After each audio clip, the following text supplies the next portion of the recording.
और मैंने कहा वैसे, कहा 12 बजे। भाई हमने कहा 12 बजे आप सो के उठेंगे तो तब तो आपको मर जाना चाहिए। मैंने कहा अच्छा बताइए आप कितने बजे जगते हैं? उन्होंने कहा देखिए विधानसभा चल रही है तो 10 बजे सो के उठता हूं। और मैंने कहा वैसे, कहा 12 बजे। भाई हमने कहा 12 बजे आप सो के उठेंगे तो तब तो आपको मर जाना चाहिए। तो फिर मैंने कहा भाई सोते कितने बजे हैं? कहा रात्रि को 2 बजे 3 बजे। तो मैंने कहा 2 बजे 3 बजे सोने का कोई समय होता है? हमारी दिनचर्या कहां खराब होती है?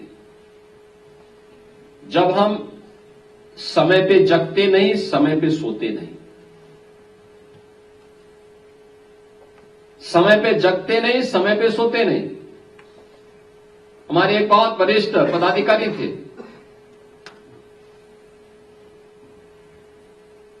आज से 4 वर्ष पहले की घटना है। उत्तर प्रदेश विधानसभा के संचालन के साथ उनको जोड़ना था,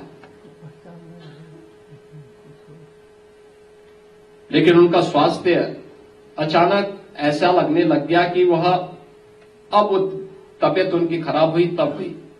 हमारे एक मंत्री मुझसे बोले, कहे कि उनका तो लगता है स्वास्थ्य ठीक नहीं है, कैसे होगा? तो मैं अचानक सत्र के दौरान उनके चेंबर में गया।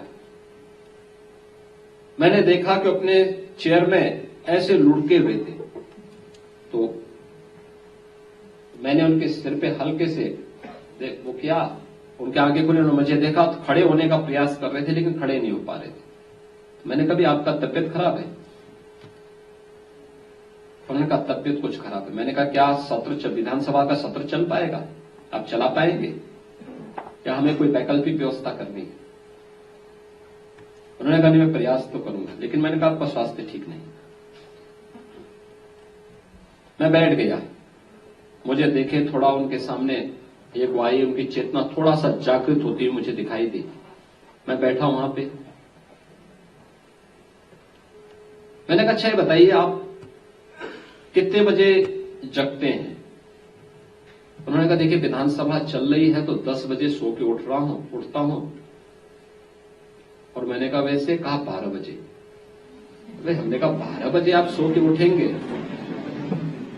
तो तब तो आपको मर जाना चाहिए। तो वो मुझे देखे, तो फिर मैंने कहा भाई सोते कितने बजे हैं? कहा रात्रि को 2 बजे 3 बजे। तो मैंने कहा 2 बजे 3 बजे सोने का कोई समय होता है?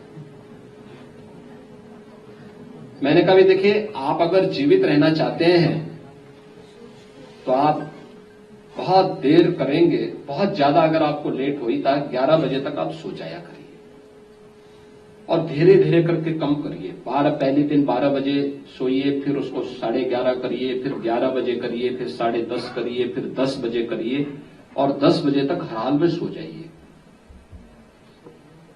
उन्होंने कहा मुझे लिखने का काम करना होता है। मैंने कहा भी लिखने पढ़ने का जो भी काम करना होता है उसके लिए आप ब्रह्म मुहूर्त में करिए काम।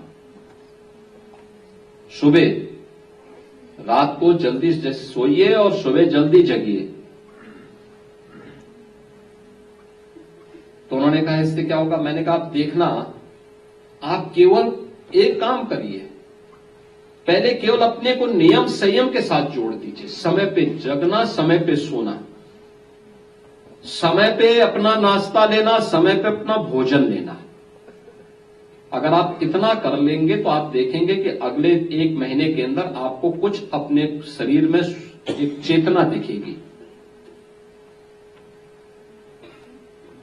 चुप रहे।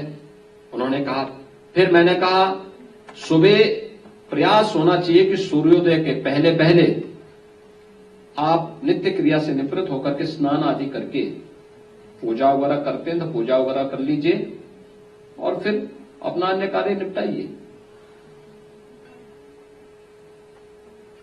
अगर आपके पास समय है तो इस दौरान आप मॉर्निंग वॉक भी कर लीजिए, थोड़ा थोड़ा प्रयास करिए।